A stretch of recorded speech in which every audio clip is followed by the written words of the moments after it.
7 Austin newsroom on this Tuesday. Right before we came on here, we were actually trying to fix the lights and everything. So we actually got it up and running right before. I wish our director would have been in here. That would have been funny. You would have been seeing him scramble to get this lighting up here. But we've got a pretty packed show. We don't have any guests today.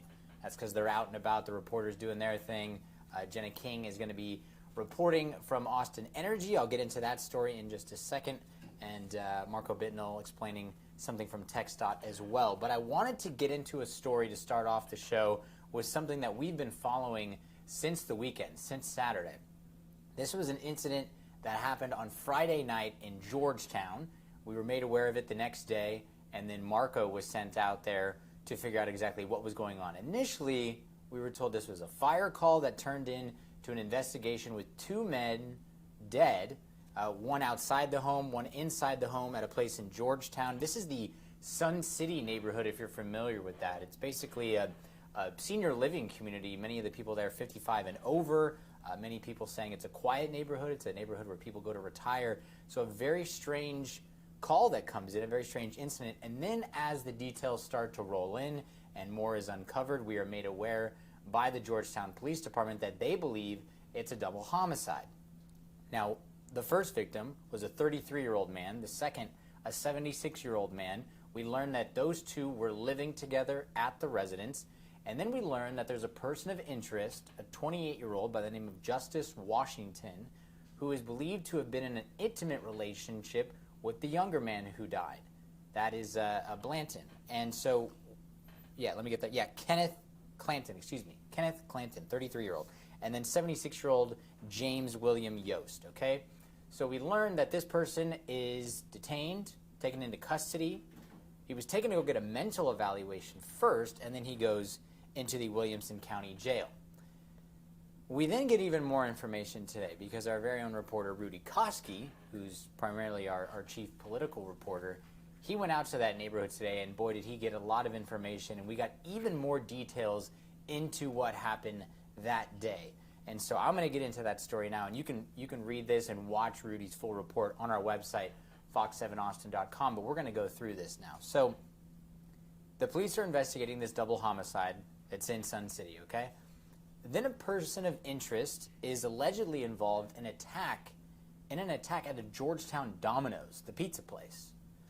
And so court documents were made public earlier today that detail this attack that occurred on Saturday, as I mentioned, the day where this person was detained. So this happened just before noon, right around lunchtime, okay? So Georgetown police say that Justice Washington went to the Domino's at the corner of Scenic Drive and University to pick up a pizza. So the store manager, this guy's name is Pablo Rico, he and another employee are getting ready for what they say is sort of this lunch surge, right? And all of a sudden, Justice Washington walks in, orders a pizza. But Pablo Rico tells Rudy, quote, he looked like he was on something, like on something. So then Pablo Rico says Washington turns, leaves the store, but then he comes back in. And when he comes back in, he's wanting plates from Domino's for some reason. So all of a sudden, Pablo Rico tells Rudy that Justice Washington freezes up and then attacks him, like out of nowhere, okay? So this is what this guy, Pablo Rico, had to say. It's kind of a long quote, but stick with us. Quote, he kind of lifted his shirt up. You see a metal hook popping out of his pants, and then he pulls it out and starts swinging it. So I put my hand out, and he hits me right there, and he kind of puts his arm up when he's explaining it. I grab it from him and take it away from him. He starts grabbing dough trays, pizza dough trays, and swinging at us, throwing at us. We keep telling him to go away, get out of here, man, go away, what are you doing? He kept yelling, get out of my way, get out of my way. At some point, we let him do what he wanted to do. He then opens the fridge, looks in the fridge at Domino's, and then walks away. So then Justice Washington gets into a car, who we later find out that car was owned by one of the men that died, James Yost, the 76-year-old. So he drives to a parking lot a few blocks away, leaving behind what police are describing as a tire iron, which, if you're familiar with that, I mean, that's could be a pretty lethal weapon if used in that way, depending on how big it is, of course. So police say they later find Washington in the Dos Salsas Tex-Mex restaurant in that parking lot, which is less than a mile away from that Domino's. He's then taken to a hospital for evaluation. Then he goes to Williamson County Jail. He has been charged, but he hasn't been charged in regard to the homicides. These are unrelated charges, which we now learned is because of this Domino's incident. So he's charged with aggravated assault with a deadly weapon, assault causing bodily injury, and unauthorized use of a motor vehicle, which of course was James Yost's vehicle. So as I mentioned, going back to all this, just so you know all the parties involved, we've got 3 men living under one roof: 76-year-old James Yost, 33-year-old Kenneth Clanton, and 28-year-old Justice Washington. The first 2 I just named, those are the men that are dead. Justice Washington is the one who goes and attacks the Domino's employees and is the person of interest. But as I mentioned, no charges have been filed regarding the double homicide. As it says here, the police report released today did not provide any further details regarding Yost and Clanton's deaths. In terms of what's next in this case, Justice Washington is currently in the Williamson County Jail on a collective $650,000 bond for the 3 charges. A crazy story. I'm sure we'll continue to learn more about it, but just a horrible incident that happened out there in that Sun City neighborhood. Marco was talking to some of those neighbors. As I mentioned yesterday, one woman who was his neighbor saw James Yost, this old man, on the ground in a pool of blood. She goes to give him CPR, tries to help this man, and she believes she saw his last breath. Horrible story out of Georgetown. We'll keep you guys updated on that. Obviously, always hard to transition out of a story like that, but as I mentioned, Jenna King's story tonight, very interesting, and will probably upset a lot of people out there. It's involving fraud, and so we got this 16-page report here from Austin, the city of Austin, and it's an investigative report involving Austin energy fraud and waste. And so I didn't print out all 16 pages. I'm not going to take you through all 16 pages. What you need to know is that there's an employee there. His name is Mark Ibarra, was there. A former facility service specialist at Austin Energy. They say he violated city code by fraudulently reporting about $980,000 of financial transactions he made to, quote, fictitious vendors on his city credit card. So nearly $1 million in fraud here. Okay, so I'll go through some of it. We got about 2 minutes left here, and maybe we don't get through all of it, but maybe we can get to it in the next block. But anyway, I'll start getting through this. So the allegation is that on October of 2023, just about 2 years ago, Austin Energy reports to the office, the city office, that Mark Ibarra had made transactions between April and July of that year amounting to about $80,000 on his city credit card. Austin Energy Management noted that the invoices Ibarra supplied lacked vendor information such as addresses or phone numbers, and when management asked him about it for any type of contact information, he didn't provide any details, and you know what he did? He resigned. So right away, suspicious right there. So there's just a lot here involving Mark. He was hired back in July of 2014, and then about 9 years later, he resigns from the city when they asked him for this information. And so we don't exactly know who these fictitious vendors were, or pretending to be, I suppose you could say. But they say in total, what they found in their summary, in their investigative report here, $980,000 on that city credit card. He paid these fictitious vendors on his purchasing card for work that could not be verified. Among the vendors that Ibarra paid, several businesses appear to be related, get this, to his relatives, to his extended family, okay? So that's what we're dealing with here, that it looks as though maybe creating these fictitious vendors who are actually people he's related to and then charging the credit card and using that. Another part of this, his wife, who it says her name's Ambrosia, she fails to cooperate with the investigation, so now she's being charged in this as well.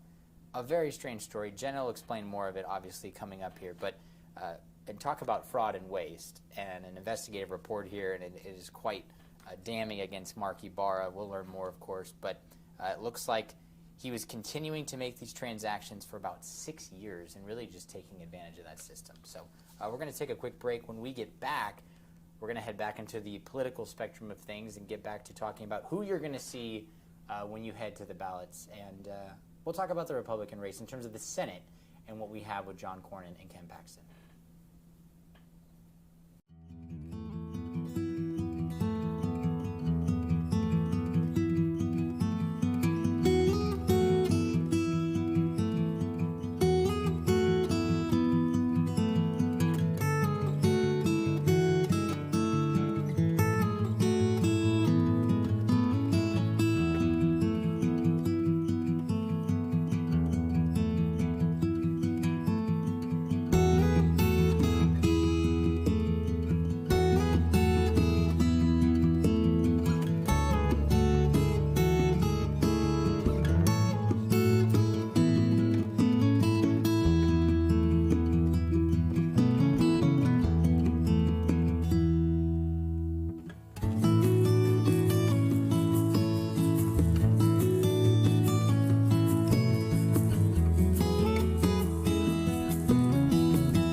Fox 7 Austin newsroom, joining you from our little box here, as I call it. But I wanted to get back to what we talked about this a little bit yesterday. Primarily what we talked about yesterday, of course, was Texas Democrat Jasmine Crockett announcing her bid for the Senate and what would pit her up against another Democrat in James Tallarico, both of whom seen as sort of like these young up-and-coming political candidates for the Democratic Party. Of course, they've got both of them, I would say, an uphill battle when you're here in Texas, of course, a state primarily Republican, of course, except here in Austin we see that as a little bit different. But John Cornyn is the senator that has been there since 2002. So out of everybody that we talk about, whether it's Ted Cruz, whether it's Ken Paxton, Wesley Hunt, who's involved with this as well, John Cornyn seen as the institutional Republican, if you will, more traditional GOP. He's been there a long, long time. He's 73 years old, been around the block, of course.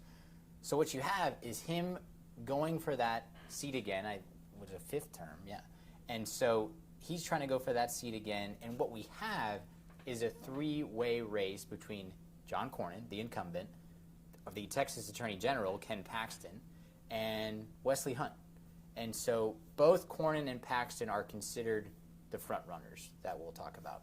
But some recent polls had shown, and we talked about this probably 2 months ago, that it appeared to be a tighter race. But I wanted to bring up this exclusive that the New York Post had, and the reason being is that it has some really interesting numbers in favor of Attorney General Ken Paxton. So before, it looked like it was more neck to neck, more close here, but when you read this information, which I'll tell you right now, it looks like it's Ken Paxton's to lose if this holds, of course.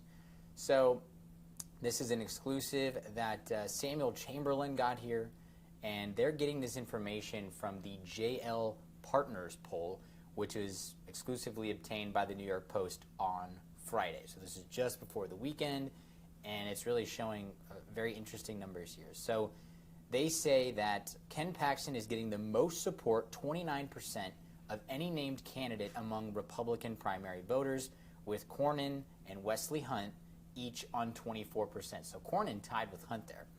More than 1/5 of all primary voters, 23%, said that they were unsure which of the three would be their pick in the March 3rd primary. Now, if no candidate receives a majority, as some of you know, obviously, the top two candidates will advance to a runoff May 26th. But the survey indicates that that won't be good news for Cornyn, and we'll tell you why. So in a head-to-head contest, if my computer would work here. I just need to get a mouse, I think. That's what I need. Okay. In a head-to-head contest with Paxton, the Attorney General leads the incumbent by 14 percentage points. So you got 45% to 31%. If Cornyn and Hunt are the top two candidates in the runoff, the congressman leads the senator by 11 percentage points. So Hunt would actually lead that 43% to 22%. So in talking with this JL Partners, there was the co-founder, James Johnson. He told the New York Post on Friday, quote, "As we pull the big races of 2026, this was one of the first we had to come to because of how close the race is." He went on to say, "It is most concerning for incumbent John Cornyn, who has enjoyed a massive spending advantage over both Paxton and Hunt. He is behind and does not seem to have much room for growth." So if you're Senator John Cornyn and you're hearing this from JL Partners poll, you're not liking what you're hearing whatsoever. He goes on to say, Hunt's and Paxton's voters largely swap between each other in the dropout scenarios, suggesting Cornyn cannot simply spend more money and expect the fundamentals of the race to change. So according to this poll, if Paxton does exit the race, which I don't think he would, it doesn't look like he would, his voters would break for Hunt over Cornyn. This is a really wild number, by a 52 to 20% margin. If Hunt drops out, his primary voters would support Paxton by 51% to 23%. So if Cornyn were to announce his retirement, the poll shows Hunt narrowly leading Paxton, just barely, 37% to 35% in a hypothetical. So of course, all this polling, all this hypothetical, we don't know. But as of right now, it looks like it's a three-way race. And Ken Paxton, really, I think the reason he's polling so well is he is not seen as this traditional GOP candidate. He is seen as more of the MAGA move. You know what I was saying about the other day? Is it MAGA or MAGA? I used to say MAGA, and then people told me I was wrong, and it's MAGA. So if you guys know, however you prefer to say it, I'm curious. So if you could message me on social media, whatever, MAGA or MAGA. Anyway, that's a get off topic. But seen as more of your traditional, of course, right? And Paxton more of this MAGA conservative. And if any of them were to get an endorsement by President Donald Trump, you would think that alone would really put them over the line there. But I wanted to talk a little bit about Ken Paxton and really what Cornyn has been using against him. He always brings up his baggage, if you will.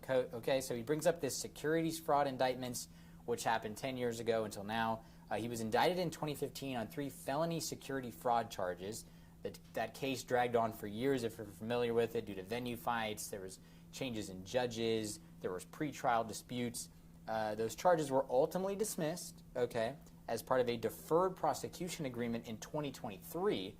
The scandal remains a major line of attack because Paxton never admitted any guilt. He agreed to pay restitution, and the case lingered, obviously, for nearly a decade. So when it comes to Cornyn, he's always going to bring this up and say that even if he can beat me in this primary, when it comes down to the actual election itself, and Paxton has to go against a Democrat, Cornyn's argument is going to be, hey, I will fare better against the Democrat than Paxton, because Cornyn believes he could probably grab people down the middle and come over, to his side. But it looks like with Paxton it would be more far left, more far right, depending on who you're voting for. And the entire Crockett versus Tallarico thing is very interesting as well. And I'm sure Crockett's going to get a lot of support on social media.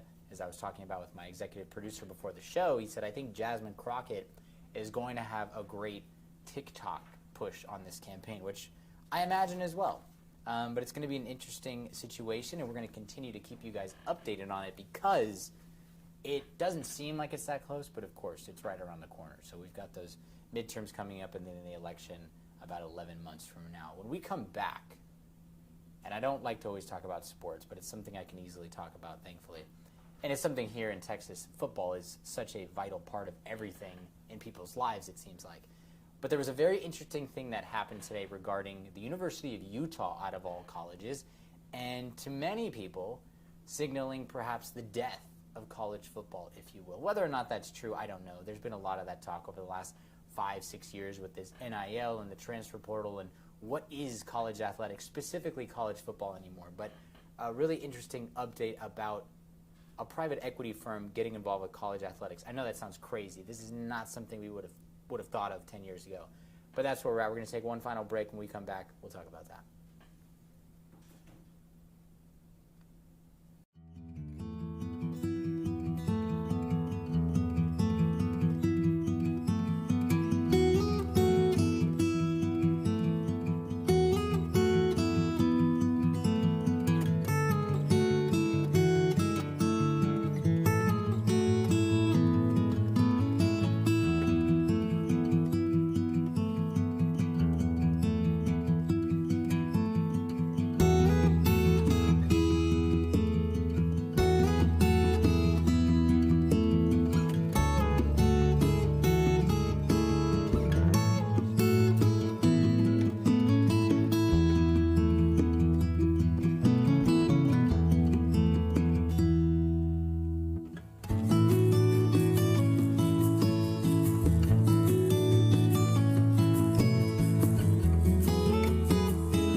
Welcome back to Austin Now. We are coming at you live from the Fox 7 Austin newsroom. Joining us on the Fox local app, we hope. I wanted to bring up a couple of things that happened to me last night. We'll get into this college football thing, but this is just funny. I'll just explain it to you guys. I like to go on Twitter. I call it Twitter. I know it's X. I just still call it Twitter, okay? Last night, I see Justin Herbert about to get interviewed right after the game. Huge win for the Chargers in overtime over the Eagles, right? As the starting quarterback for an NFL franchise, you know when that game is over, you're going to be interviewed on the field, most likely. Josh Allen knows this, Patrick Mahomes knows this, etc. Laura Rutledge from ESPN is trying to talk to Justin Herbert, and he's doing the classic, I'm trying to celebrate with my teammates, which is, if you've been on the field and reporting, which I have before, that's a sign of, I don't want to talk to you. I have other things to do. Trying to dismiss it. I don't know if he realized it was Laura Rutledge and the game was on Monday Night Football and they're the main broadcaster, so if there's someone you have to talk to, it's going to be that person after the game. I don't know. I thought he was acting kind of rude, and I said that. I actually said extremely rude. Maybe it wasn't extreme, but I said he was acting a little rude. So I send that out there, and this thing just blows up on my Twitter feed. I mean, 3,000 comments with people calling me every name in the book. It's got just under 5 million views. I've never had this many people DM me, make comments. It was nuts. So all in all, a crazy situation. But yeah, if you just go Alec on Fox 7 on Twitter, you can see that there. And we do have some polls up still that haven't exactly finished as yet. But I just want to reiterate some of the polls that we were talking about. Would you vote for James Tallarico or Jasmine Crockett? That got 133 votes. The final results, based on this, 71% said James Tallarico in terms of that. So the reason we brought that up is because Crockett made her announcement, wanted to see how he would fare against Tallarico. My poll doesn't really mean anything in the grand scheme of things, but was just curious what people thought there. Anyway, okay. Oh, and here's the last one, too. Should Texas Tech's linebacker Jacob Rodriguez have been a Heisman finalist? That was announced yesterday. Jacob Rodriguez not in there, even though the Red Raiders were trying to push for him to be in there. 61% of you out there said yes. So we'll keep having these polls on there, and you can find them on my Twitter, Alec on Fox 7, and we'll try to get you guys involved with that more. We got just about 5 minutes left here. I never thought I'd be talking about this, but we are on such a weird time in college sports, right? I mean, we've been talking about the Texas Longhorns the last month, whether or not they deserve to be in the college football playoff. As we told you yesterday, they're not in that conversation. They weren't even close. Notre Dame has a gripe, maybe BYU has a gripe, Texas doesn't. But something Texas has is money and a massive brand. But we always felt that there were teams out there that maybe never were considered a blue blood that could move into that. There's so many schools out there that wish they had the support like the Texas Longhorns have, or Notre Dame, or Ohio State, Michigan, the schools that we know are the big dogs, right? Well, this is crazy. This is a report from Yahoo Sports. Ross Dellinger, who does a great job, senior college football reporter, and his first line on this article is private equity has officially arrived in college athletics. Right? Crazy. The University of Utah is on the cusp of striking the industry's first partnership with an equity firm and a marriage that features a 9-figure capital infusion and the creation and shared ownership of a for-profit entity to operate athletics business and financial elements outside of that traditional university framework. It sounds like pro sports to me.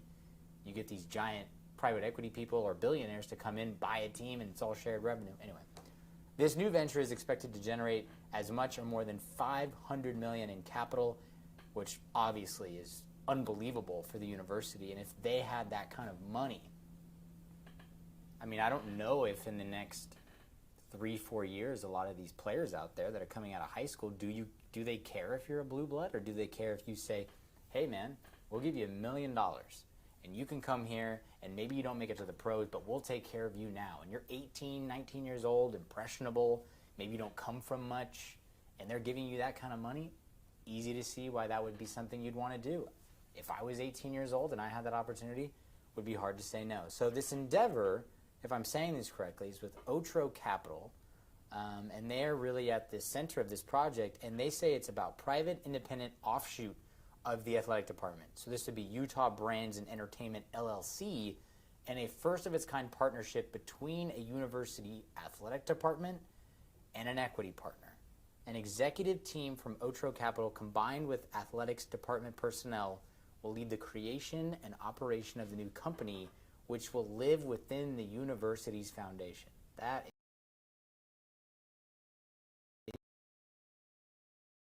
is majority ownership and decision-making authority of Utah Brands and Entertainment. Otro marries the capital infusion with a team of experienced operators. A president from outside the university will preside over the company and report to a board chaired by Utah AD Mark Harlan. And then he's going to have seats for trustees and Otro executives. That is wild. And so if this is something that can be feasible and something that can be done, I guarantee you there's a lot of universities out there right now that are trying to figure out a way to do this because it's working. Look at Texas Tech. They have money. They've got people that are, willing to pay up and build a team. It doesn't guarantee anything, but you can certainly compete, and you can certainly say, hey, maybe we weren't perceived as a blue blood before, but if we've got the paycheck now, then why not? So really interesting story there regarding the University of Utah. Not a school I thought we would be talking about as the first to get involved with a private equity firm, but a lot of people today coming out on social media saying this is the death of college athletics and there's no turning back the clock. Maybe. I mean, to some people they don't care and they just want to watch the product still, but I think for a lot of people out there, there was a separation of the college and the pro. And these people were coming there, these kids were coming there to get a free education and also play sports, and maybe they went on to the NFL. Now it's all business. What are you going to pay me? I'm going to go in the transfer portal. So I think it's messed up a lot of perception in terms of what people view their teams as and what those kids are going to school for. Also, the whole idea of student athlete. I mean, I don't even know if that's something we talk about anymore. Does anyone care if they're getting a free education? It would seem they'd rather have the paycheck. So really interesting. We'll see how this affects anything at all with, heck, all the Texas schools, A&M, Tech, even Texas State. Who knows? All it takes is one person to do something like this, and you never know. Maybe that's the way you get it. We're going to wrap up the show now, but as I mentioned, you can follow us on social media and our website, fox7austin.com. All of you have a great night. Thanks.